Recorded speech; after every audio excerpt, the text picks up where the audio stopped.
Nice that you are watching this video. Today we are going to talk about the album 1989 by Taylor Swift. 1989 is the fifth studio album by the American singer-songwriter Taylor Swift. Released on October 27, 2014, by Big Machine Records.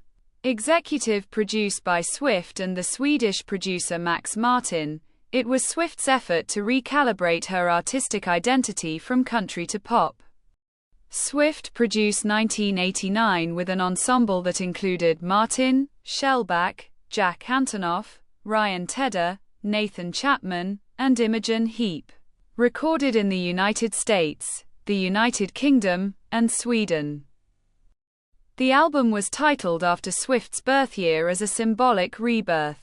Inspired by 1980s synth pop, the production incorporates dense synthesizers, programmed drum machines, and processed electronic backing vocals, a stark contrast to the acoustic arrangements that had characterized Swift's past albums.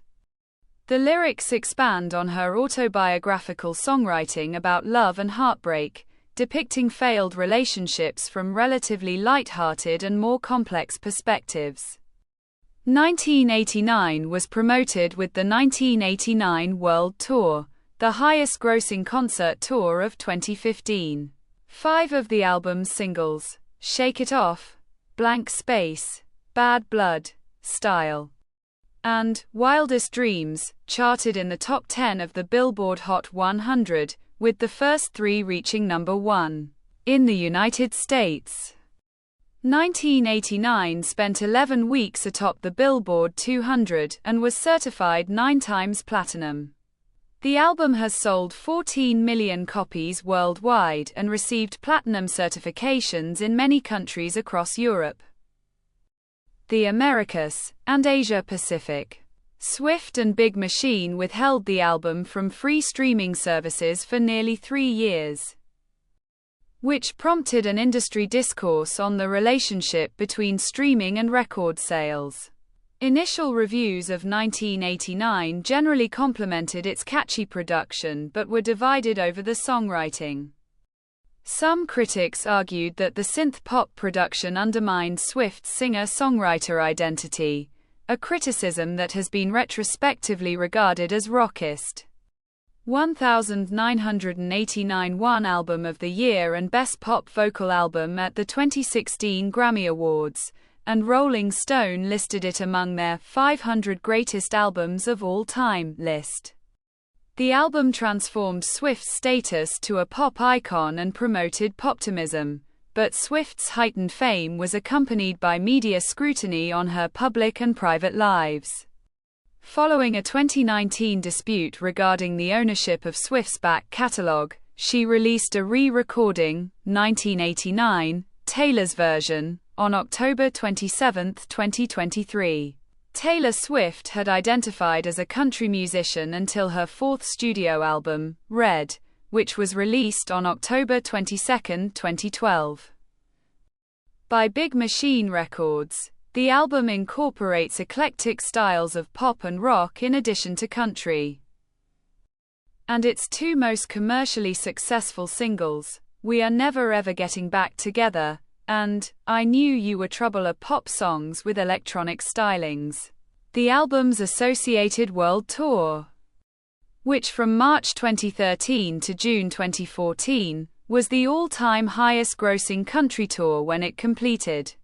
Although Red was promoted to country radio and awards shows, its pop-leaning production sparked a media debate over Swift's status as a country artist. Swift's personal life was another aspect that attracted media attention. Her serial romantic relationships, including a short-lived romance with the English singer Harry Styles, generated much tabloid coverage and blemished her America's sweetheart image.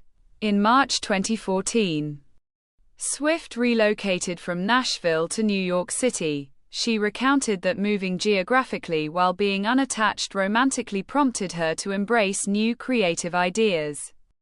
As did the media scrutiny of her public image, Swift began writing her fifth studio album in mid-2013, when she was touring to support Red.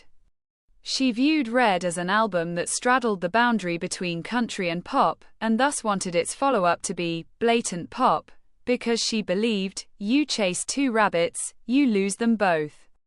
Inspired by 1980s synth pop, she viewed the decade as an experimental time in pop music, when musicians abandoned the established, drums, guitar, bass, whatever, production to make songs with synthesizers, drum pads, and overlapped vocals. Two of her main inspirations were Annie Lennox and Peter Gabriel. She admired how the former conveyed her intense thoughts through music, and the latter's synth-pop sound created an atmosphere behind what he was singing, rather than a produced track. Swift enlisted Martin and Shellback as prime collaborators because she found I Knew You Were Trouble topping the US pop radio chart for 7 weeks a motivation to fully embrace the electronic pop sound that they produced. She enjoyed working with them because they often took her ideas in a different direction, which challenged her as a songwriter. Big Machine president Scott Borchetta initially was skeptical of Swift's decision, and persuaded her to record a few country songs with instruments such as fiddle. But she rejected his request. Borchetta ultimately agreed with her to not promote the album to country radio, which had been formative in driving Swift's career. Martin and Shellback produced 7 of the standard edition's 13 tracks. Swift credited Martin as co-executive producer because he also recorded and produced the vocals on tracks where he was uncredited, which she deemed important in producing a coherent album. Antonoff was another key producer on 1989. He had worked with Swift on the 1980s new wave-influenced soundtrack single, Sweeter Than Fiction, 2013. Antonoff extensively used the Juno 6 synthesizer, which he thought to have such a sadness and a glory all at once, and co-wrote and co-produced 3 tracks, 2 for the standard edition and 1 for the deluxe edition. I Wish You Would stemmed from his experimental sampling of the snare drums on Fine Young Cannibal's 1988 single, She Drives Me Crazy. He played his sample to Swift on an iPhone and sent it to her to re-record. The final track is a remix that retains the distinctive snare drums. 4. Out of the Woods. Antonoff sent his finished instrumental track to Swift while she was on a plane. She sent him a voice memo containing the lyrics roughly 30 minutes later. The song was the first time Swift composed lyrics for an existing instrumental. Swift contacted Ryan Tedder, with whom she had always wanted to work, by a smartphone voice memo. He co-wrote and co-produced 2 songs, Welcome to New York, and I Know Places. 4. I Know Places. Swift scheduled a meeting with him at the studio after forming a fully developed idea on her own. The recording process the following day finalized it. Tedder spoke of Swift's work ethic and perfectionism with time. 95 times out of 100, if I get a track to where we're happy with it, the artist will say, that's amazing. It's very rare to hear, nope, that's not right. But the artists I've worked with who are the most successful are the ones who'll tell me to my face, no, you're wrong, 2 or 3 times in a row. And she did. 4. Clean. Swift approached British producer Imogen Heap in London after writing the song's lyrics and melody. Heap helped to complete the track by playing instruments on it. The 2 finished recording after 2 takes in 1 day at Heap's studio. Nathan Chapman, Swift's longtime collaborator, co-produced the track, This Love. The album was mastered by Tom Coyne in 2 days at Sterling Sound Studio in New York City. Swift finalized the record upon completing the Asian leg of the Red Tour in mid-2014. The standard edition of 1989 includes 13 tracks. The deluxe edition includes 6 additional tracks, 3 original songs and 3 voice memos. The album prominently incorporates synthesizers, programmed drum machines, pulsating bass lines, and processed backing vocals, a stark contrast to the acoustic arrangements of Swift's past albums.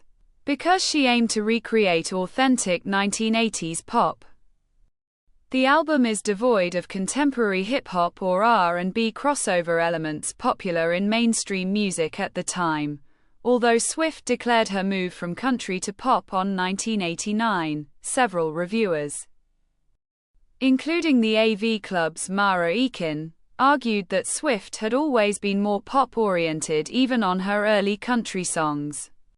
The 3 voice memos on the deluxe edition contain Swift's discussions of the songwriting process and unfinished demos for 3 songs: I Know Places, I Wish You Would, and Blank Space.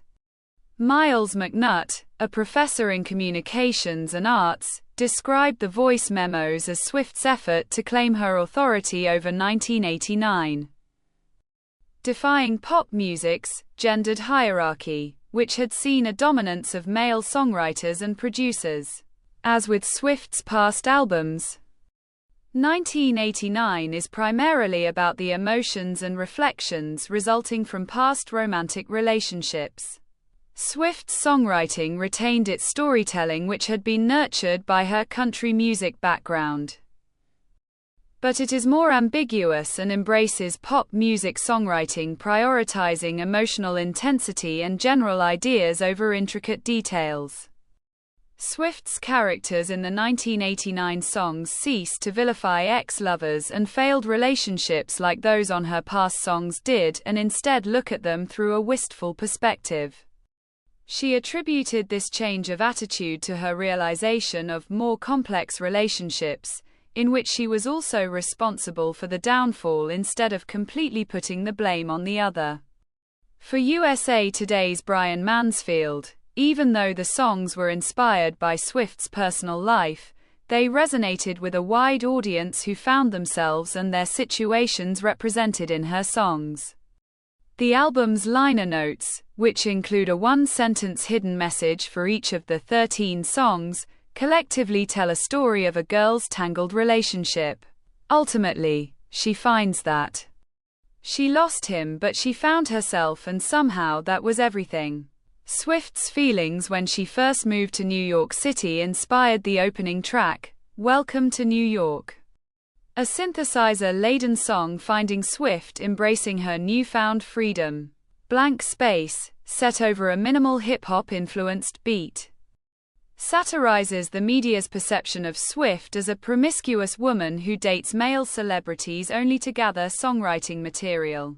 The production of Style, a funk-flavored track, was inspired by funky electronic music artists such as Daft Punk. Its lyrics detail an unhealthy relationship.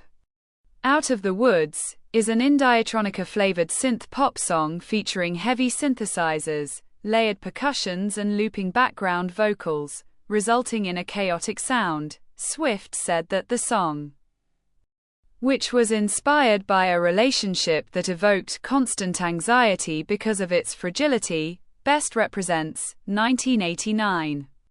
All You Had to Do Was Stay laments a past relationship and originated from Swift's dream of desperately shouting, "Stay," to an ex-lover against her will. The dance-pop track, Shake It Off, sharing a loosely similar sentiment with Blank Space, sees Swift expressing disinterest in her detractors and their negative remarks on her image. The bubblegum pop song, I Wish You Would, which uses pulsing snare drums and sizzling guitars, finds Swift longing for the return of a past relationship. Swift said that Bad Blood, a track that incorporates heavy stomping drums, is about betrayal by an unnamed female peer, alleged to be Katy Perry, with whom Swift was involved in a feud that received widespread media coverage. Wildest Dreams speaks of a dangerous affair with an apparently untrustworthy man and incorporates a sultry, dramatic atmosphere accompanied by string instruments. On How You Get the Girl. A bubblegum pop track featuring guitar strums over a heavy disco-styled beat, Swift hints at her desire to reunite with an ex-lover. This Love is a soft rock-flavored electropop ballad. The penultimate track of the standard edition is I Know Places, which expresses Swift's desire to preserve an unstable relationship. Swift stated that it serves as a loose sequel to Out of the Woods, accompanied by dark, intense drum and bass-influenced beats.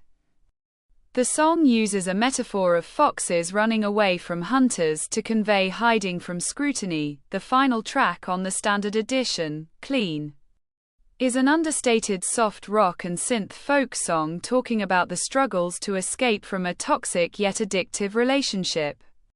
The protagonist is finally clean after a destructive yet cleansing torrential storm.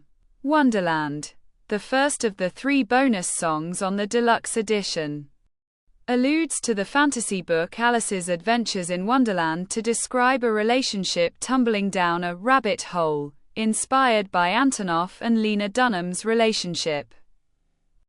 The ballad, You Are in Love, is about an ideal relationship from another woman's perspective. The final song's title, New Romantics, refers to the cultural movement in the late 1970s and early 1980s, with a strong 1980s synth-pop sound.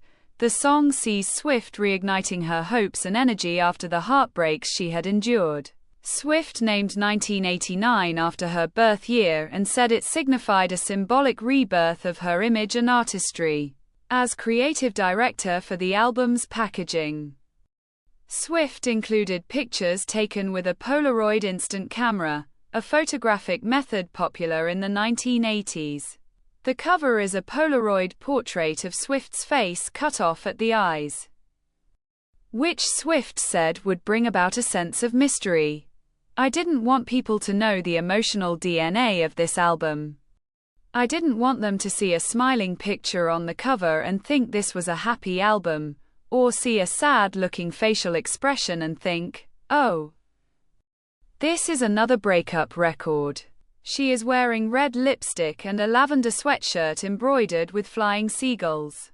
Her initials are written with black marker on the bottom left, and the title 1989 on the bottom right.